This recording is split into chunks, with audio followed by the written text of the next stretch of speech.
When I first started my art business, it was really important for me to use eco-friendly packaging and try to be as sustainable as possible with the way that I make my products. So the way that I've been thinking about that is in terms of things like packaging, trying not to use any plastic in my packaging, which I think I've been doing a pretty good job of. The production and manufacturing process, using materials that are recycled or natural, and then also within operations, like minimizing the amount of waste that I create, especially as I'm starting out, still growing my business. I'm still making more products to expand my product catalog, and I'm still experimenting with a lot of things in terms of the design and product types. So I definitely don't want like very large amounts of any one product made. I mean, even just for practical reasons, obviously I don't want to spend that much money up front,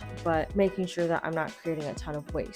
And when I do have maybe a surplus of something, can I maybe repurpose those or sell them at a discount to make sure that they are not just going in the trash? Ultimately, all of these things are really important to me. In terms of running a business, you also don't want all of those things to cost significantly more than if you weren't prioritizing sustainability or using materials or methods that are more environmentally friendly. And honestly, the reason why I left a corporate or a 9-to-5 job, even though I really enjoyed the people that I was working with, I still think that having your own business, at least for me, was a way that I can really make sure that all of the work that I'm doing is very aligned with the values that I have. So when I'm working for myself and running my own business, I get to decide what kinds of compromises I have to make. Of course, there's always going to be trade-offs, and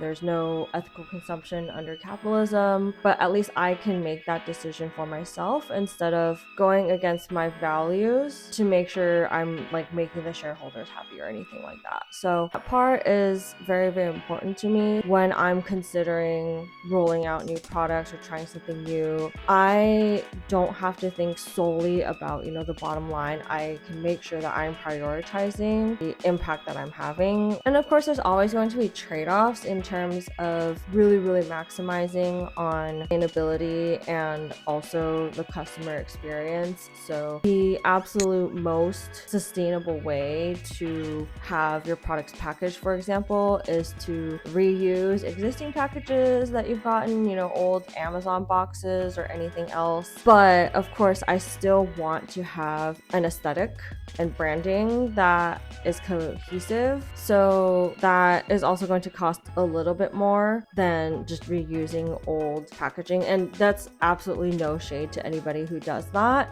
I was looking at a couple of different options for having like either biodegradable or recyclable packaging. And I hear a lot of good things about eco-enclosed, but I think in terms of customized packaging, you do have a pretty high minimum order quantity that I'm not there yet. Like my business is not operating at that scale yet. So the option that I am using the most right now is through Impactco. And so they're a Canadian-based company. I think they're family owned. So they have these like paper padded mailers and also some bubble mailers. And the paper mailers are made of like that honeycomb padding and is very easy to recycle, and it can be reused because it has like two of the tape adhesives for the enclosure. So I always recommend people to reuse the packaging from their order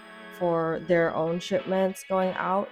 And they have really cute designs. So while I'm not at the scale where I can do customized branded packaging yet, and maybe that's just something I don't ever do because I think there are other priorities, but I still get to get really cute packaging for the orders. And so I think it's part of the experience for customers when they unbox things. I also do use a lot of like glassine bags, compostable bags. Those ones are from Elevate Packaging. Ultimately, of course, it's important in terms of the the materials of the packaging that I use, but I also try not to use too much packaging. So I think there's definitely a balance between having a lot of packaging to make it very aesthetic for the customer to open. I know people also tend to post them and tag you, which is great, especially because they're kind of doing some of that marketing for you. So I do definitely want that to be a pleasant experience and very aesthetic, but I also don't want to include a lot of unnecessary packaging. So there's definitely that balance, and that also allows you to save a little bit of money that way. Each order is not coming with like 10 different pieces of packaging, and making sure that those are all eco-friendly materials that obviously cost a little bit more. So that way I'm also not really breaking the bank. So I use Elevate packaging for a lot of the clear, like biodegradable cellophane bags. That is also really helpful for markets, especially because I want my keychains to be protected in case it rains or anything like that. I definitely still need it to be clear. Otherwise, I would use glassine bags, but you can't really see through them. The compostable cellophane bags are a really good option for that. So people can still see the product, but it's also protected from the elements a little bit. And then I use Impactco, like I said, for most of my packaging needs. This is not a sponsored video, but I do have a code that you can use for 10% off, and I do get a little bit of a kickback. So if you are looking for an option for eco-friendly mailers for your products, I do think they're a really great option. They have a lot of different designs, and they do a great job of protecting your products with the padded mailers. They also have like more flat mailers if you're sending out apparel or anything like that. They're also not that expensive. So I usually get a pack of 25 or 50 at a time, depending on what I need to get replenished, and they come in different sizes. So for keychains, depending on the design, I will decide if I want them to be done in acrylic or wood. The manufacturer that I work with does have the option of natural wood and synthetic wood, and I tend to go for natural just because I feel like that is a little bit more environmentally friendly, and they do use a more sustainable option for that. And then for the acrylic, they do use recycled acrylic to make the product, even though generally I don't love creating more plastic. However, acrylic does tend to be a lot more durable. The design will hold up better because it's printed like on the inside versus the wood, it's printed on the outside. And the ones that I have had have held up pretty well, and I'm,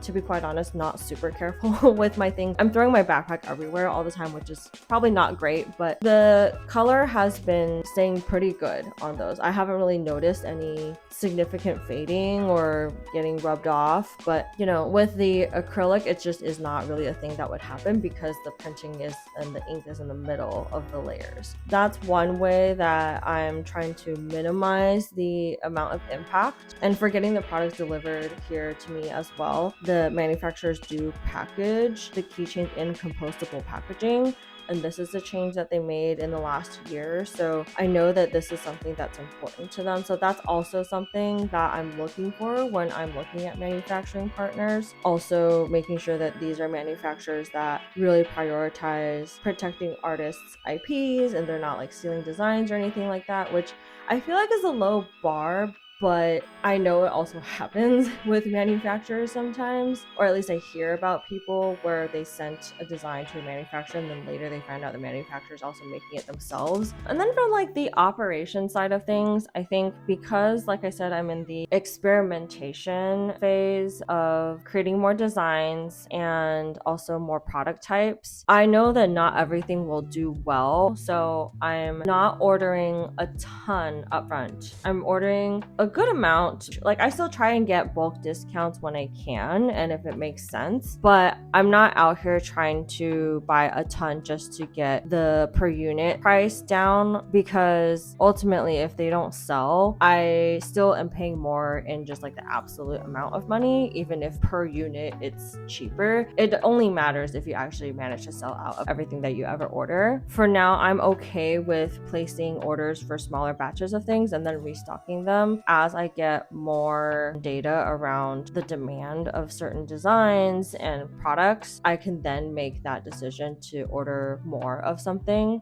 So that's one way that I'm reducing waste. And to be quite honest, I think the difference usually in terms of the pricing, it's not like I'm buying one of each design, I'm buying like 10 to 15 still. So I'm still getting a discount. So the difference between that much versus buying like 50 of something is not huge enough to mitigate the risk of having a ton of inventory that's just sitting here. Because I'm just starting out, there's still going to be a surplus anyways. The way that I am trying to get those products to move, I do try to incorporate them into mystery bags or any B grades that show up as well. I just sell at a discount. It also helps just recover some of that cost, but it also means that it's actually going to a home as opposed to just being trashed because it's not up to quality. I mean, obviously being upfront with the description of what is actually wrong with these products. Of course, if it's actually unusable, I still won't sell that. But if it's like a cosmetic thing where if a sticker is slightly bent or a keychain is slightly off center and miscut, then I will just discount it and sell it that way. And then recently, I also updated my packaging for a lot of my keychains and pins. The original one that I had, I feel like lacked a little bit of color, and also just from a structural integrity standpoint, the way that I was storing them was causing the backing card to bend a little bit. That just like didn't look good. I could have just waited until I sold out of everything that was in the existing packaging, but because I had markets coming up, I wanted to make sure that everything looked decently cohesive. But at the same time, I didn't want to just throw away the existing package, so I still found a way to make the existing backing cards into, they're like bag toppers now. So that way I was able to reuse a majority of the material while still having a totally new look for my packaging, which I'm pretty happy with. As I'm pursuing things like consignment and wholesale, I can ship these off to stores and they would have a way to hang them up, which I didn't really have that with the old packaging. And then with the packaging for these keychains and pins, I am making the backing cards at home, and I just cut the little slit for the keychain holder with my Cricut. And so since these are printed at home, they are also a lot more affordable that way. I'm not really buying printed from a manufacturer for those backing cards. I could and I may in the future, but because I might change it up again at some point, I don't think it makes sense to do that and commit to that upfront. And it just seems a lot less sustainable that way too, in terms of just like even like carbon footprint for shipping things, if it's something that's easy to do at home. And I don't think that I'm making a huge sacrifice in terms of the aesthetic or the quality of the packaging here either. One thing that I honestly went back and forth a lot about was the idea of creating apparel with my designs on them. And part of this is because I have been very invested in like sustainable and slow fashion. That doesn't always mean buying clothes that are made of sustainable materials, even though it can. But I think it's more about just the mindset of not buying more than you need. I grappled a lot with the idea of creating apparel because it's creating more clothing out there that is not needed. But some people really do enjoy wearing art on their body, whether that's like a tattoo or like through clothes. I think there is a way to do that so that it's not as wasteful. Again, thinking about reducing the amount of harm that I'm creating through anything that I make. And the other thing that I want to also make sure that I'm prioritizing is being very size inclusive.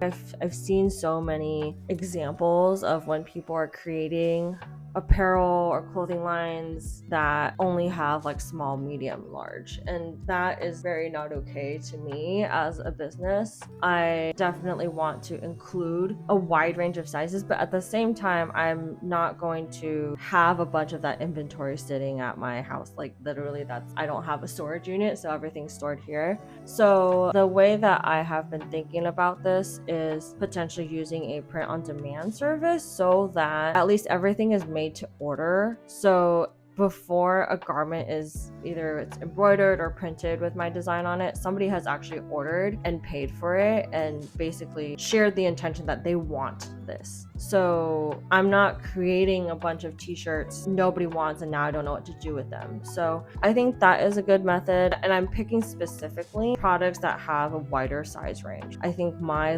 line of the bare minimum is that they have to go to at least 2XL, which is still not ideal, but I think there was like a crop top that I was looking at and they only go up to 2XL, and so I'm okay with maybe like one product out of the other ones that I offer being slightly more limited in size. But like if it only goes up to large, I'm just not going to carry that piece at all. I'm also thinking from a design perspective, I want to be very intentional about the designs I offer and what types of mediums and what types of products I have them available with. It's one way to kind of maximize the amount of sales is to just include a specific design and have it available on every medium possible, on mugs, on t-shirts, on tanks, on sweatshirts, on hats, on everything. But I don't want it to be so easy to just buy a bunch of new clothes that you don't need.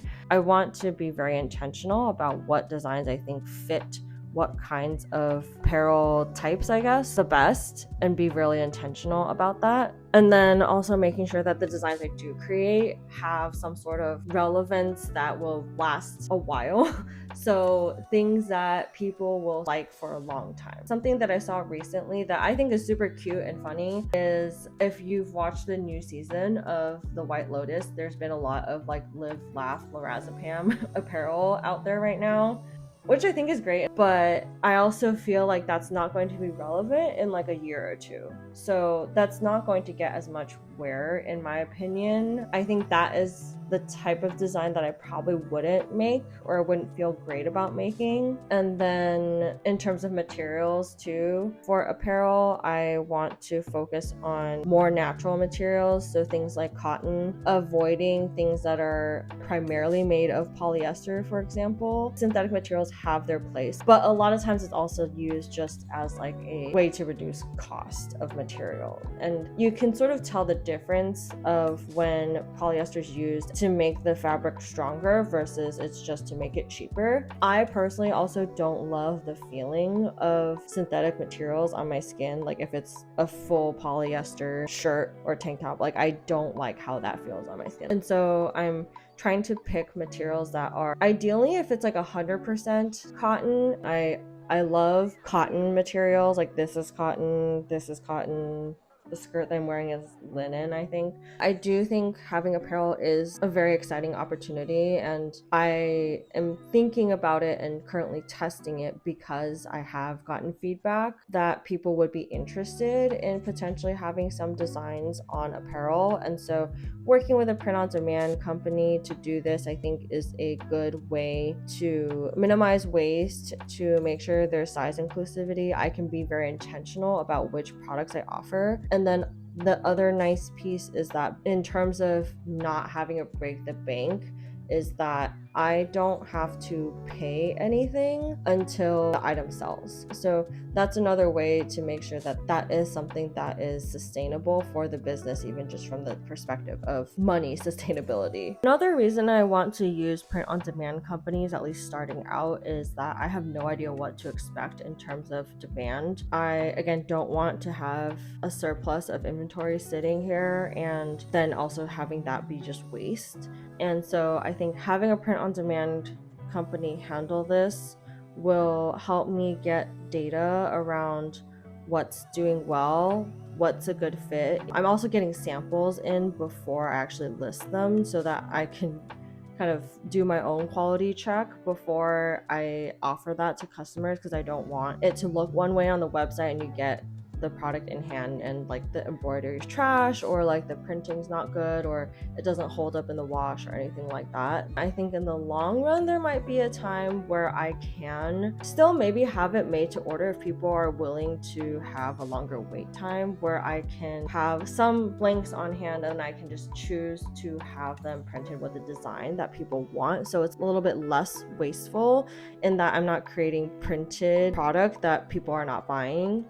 I'm also kind of like fantasizing about a way where I could maybe like be thrifting shirts or other apparel in different sizes, and then people can choose what designs they want printed on there, and I could either get them screen printed or I can use like a direct to film heat press method for those as well. A theme is like I don't want to create a bunch of waste. It's bad for the environment, it's also bad for my like bank account, to be quite honest. So I think from both perspectives it makes sense to do this route. And with things like tariffs and all that, of course that's going to throw a huge wrench in a lot of these things in terms of how much things will cost, especially for manufacturers that are overseas. But I mean, they're the ones that are able to create my products in a way that is using more sustainable materials, and also in a way that does not cost as much because they have the factories and the scale to be able to do it at a more affordable price. However, I don't think that this is something that I will compromise to save money. I think if anything,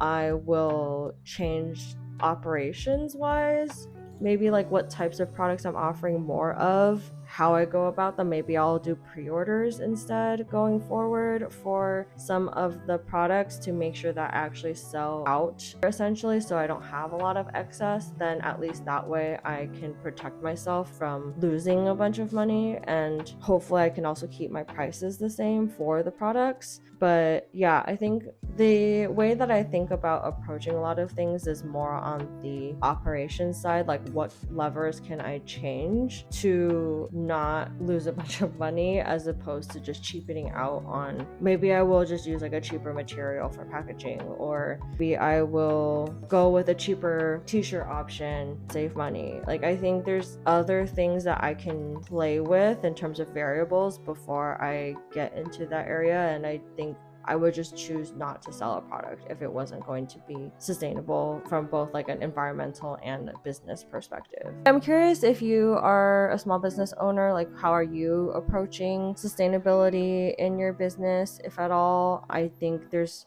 a lot of nuance and not a black and white approach to things, and there's never going to be a perfect solution. I would love to hear like how other people are incorporating eco-friendly solutions, I guess, to how they operate and how they make their products, because I definitely don't have all the answers, but this is just sharing a little bit about how I'm thinking about things and how I've been operating. I would love to make sure that I am still able to incorporate all of these things as I grow, and not have it cost an arm and a leg for everything, and make sure that all the money math and everything still works out.